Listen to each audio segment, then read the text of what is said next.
Assalamualaikum warahmatullahi wabarakatuh. Sambung pada video satu tadi, pada video yang kedua, iaitu mengenai communication technology ataupun teknologi komunikasi. Okey, sebelum tu kita nak pergi lebih dalam, kita perlu mengetahui sistem perhubungan elektronik ya. Okey, berikut adalah merupakan gambar rajah blok asas bagi sistem perhubungan. Okey, bagi sistem perhubungan kita ada gambar rajah blok asas sistem perhubungan, yang mana kita tengok pada mulanya ada transducer masukan. Okey, transducer masukan. Kemudian kita ada pemancar, kemudian medium penghantaran, kemudian penerima, dan juga transducer keluaran. Okey, dan juga hingga. Okey, yang dekat sini kita tengok sini ya, kita ada gambar rajah blok ni. Saya akan terangkan satu persatu dengan lebih dalam sikit lah. Okey, saya rasa pun kamu pun dah belajar ke belum? Sebelum kot. Okey, terlebih dulu kita tengok transducer masukan. Okey, transducer masukan ni adalah isyarat masukan. Maksudnya isyarat masukan seperti suara, video, image, data dan sebagainya lah. Okey, isyarat adalah isyarat memodulat. Isyarat masukan memodulat tadi ditukarkan kepada tenaga elektrik melalui medium ni, untuk medium transducer masukan dia ya. Okey, medium yang kita gunakan biasanya adalah contohnya mic, kamera, keyboard. Keyboard boleh ke? Boleh kot. Keyboard kita menaik kan. Okey, transducer masukan ni adalah dia menerima isyarat memodulat dan kemudian ditukarkan kepada elektrik. Okey. Okey. Isyarat termodulat. Okey, isyarat tadi adalah isyarat memodulat. Kemudian isyarat memodulat ni adalah yang isyarat yang kita tukarkan, isyarat masukan telah ditukarkan kepada tenaga elektrik. Maksudnya macam suara saya ni ditukar kepada bentuk gelombang elektrik. Okey. Kemudian itu kita panggil dia isyarat memodulat. Kemudian isyarat tadi ditukarkan kepada isyarat termodulat. Okey, isyarat termodulat ni adalah isyarat yang memodulat dicampurkan dengan isyarat pembawa. Okey, isyarat pembawa, yang mana isyarat pembawa ni bila dicampurkan dengan isyarat memodulat, dia akan jadi isyarat termodulat. Banyak lat-lat kan. Okey, kemudian isyarat tadi dihantar kepada pemancar. Okey, isyarat pemancar, bila isyarat dia ditukarkan kepada isyarat termodulat tadi, isyarat tadi dihantar kepada medium penghantaran melalui dua cara. Yang pertama sekali wired ataupun wire lah, ataupun satu lagi wireless, iaitu tanpa wire. Okey. Yang seterusnya adalah isyarat termodulat diterima oleh penerima. Okey, isyarat termodulat tadi dihantar melalui wire ataupun wireless, kemudian diterima oleh penerima. Okey, penerima ataupun dalam bahasa Inggerisnya receiver. Okey, receiver ni pula ataupun penerima ni tadi menukarkan isyarat termodulat kepada isyarat memodulat. Okey, isyarat memodulat maksudnya dia kembali kepada bentuk asal lah.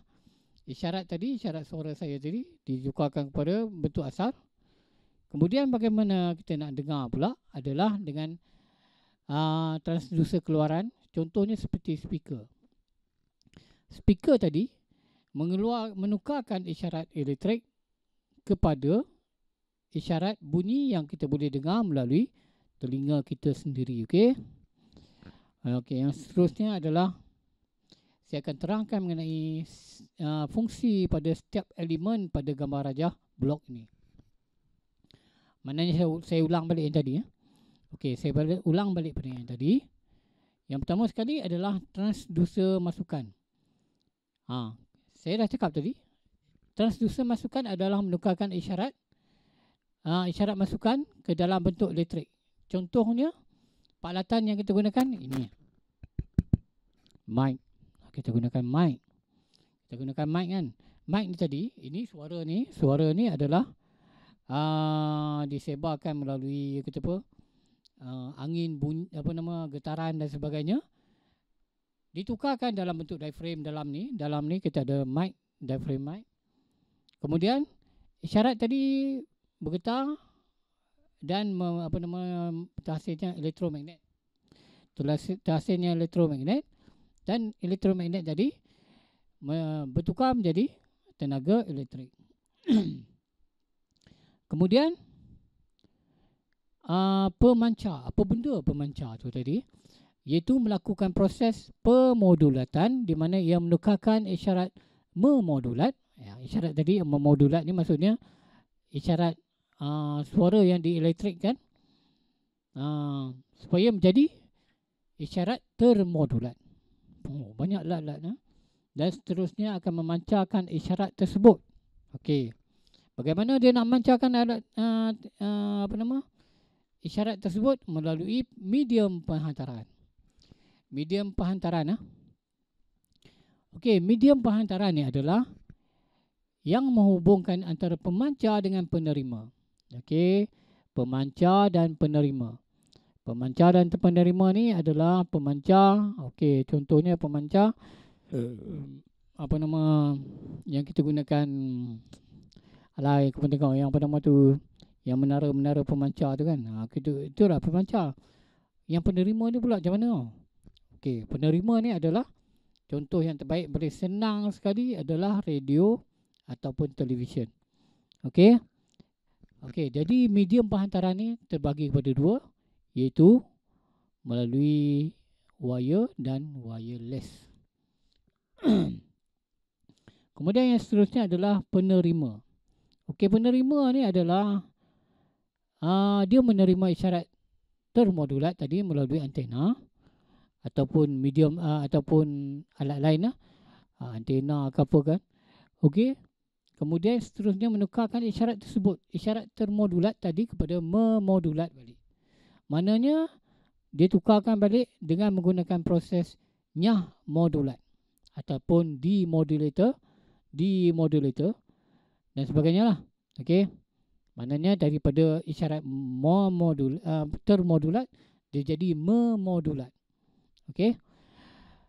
Kalau kamu rasa tak jelas lagi memodulat nanti, saya rasa kamu perlu ulang balik mengenai AM dan FM lah. Okey, yang pernah kamu belajar sebelum ni ya. Okey, yang seterusnya adalah transducer keluaran, iaitu menukarkan isyarat memodulat kepada isyarat asal. Isyarat asal yang boleh diambil oleh pengguna. Contohnya pembesar suara. Okey, pembesar suara. Di mana tadi isyarat elektrik ditukarkan kepada isyarat bunyi. Dan juga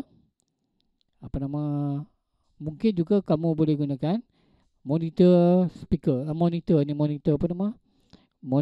komputer kan. Monitor komputer ni tadi menukarkan isyarat elektrik kepada isyarat visual. Okey, itu adalah contoh. Okey. Saya harap kamu faham lah. Okey. Yang seterusnya, bagaimana kita nak mengukur kecekapan sistem perhubungan ni?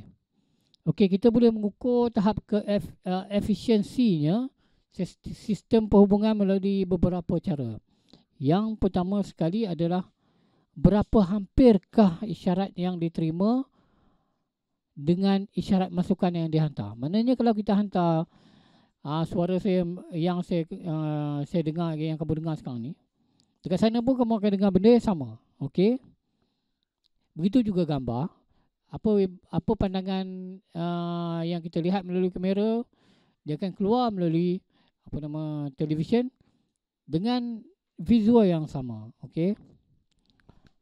Itu yang dimaksudkan dengan berapa hampirkah isyarat yang diterima dengan isyarat masukan. Okey. Kemudian berapa banyakkah kuasa yang diperlukan untuk memancarkan isyarat termodulat? Okey. Berapa banyak kuasa? Maksudnya sebenarnya semakin kuasanya rendah, ibaratnya macam semakin rendahnya tak banyak kuasa banyak dipakai, maknanya lebih efisien lah, efisien lah. Dan juga berapa tinggikah kuasa yang digunakan. Okey, kalau kita tahu kalau menggunakan kuasa yang lebih tinggi, maknanya pantarannya adalah lebih jauh. Okey, lebih jauh. Okey, lebih jauh disebabkan tenaga yang dihantar daripada pemancar ke penerima ni perlukan tenaga yang tinggi lah. Okey. Itu adalah berapakah banyak kuasa yang diperlukan untuk memancarkan isyarat termodulat. Itu adalah bagaimana kita nak mengukur tahap efisiennya perhubungan melalui beberapa cara. Okey, yang seterusnya adalah berapa saiz jalur lebar, bandwidth yang diperlukan untuk memancarkan isyarat termodulat. Kita perlukan berapa kan? Bandwidth yang kecil bermaksud tidak banyak pengguna boleh berkongsi medium perhubungan. Okey, itu sebabnya kita sekarang ni orang dia kata jalur lebar kan. Okey, kenapa kita perlukan jalur lebar yang besar macam telefon kan. Kalau jalur lebarnya kecil, berapa orang je boleh pakai. Okey, itu sebabnya kan kita tengok jalur lebarnya adalah lebih besar. Maknanya lebih banyak pengguna boleh dapat masukkan dalam jalur lebar tu. Okey, saya rasa pernah belajar benda tu kan, mengenai jalur lebar, bandwidth. Okey, yang seterusnya adalah berapa banyakkah isyarat atau saiz isyarat yang ingin dihantar. Okey, itu adalah kita katakan beberapa cara yang kita untuk mengukur tahap efisiensinya sistem perhubungan melalui beberapa cara tadi ya. Okey, berhenti dulu setakat ni. Okey, Assalamualaikum.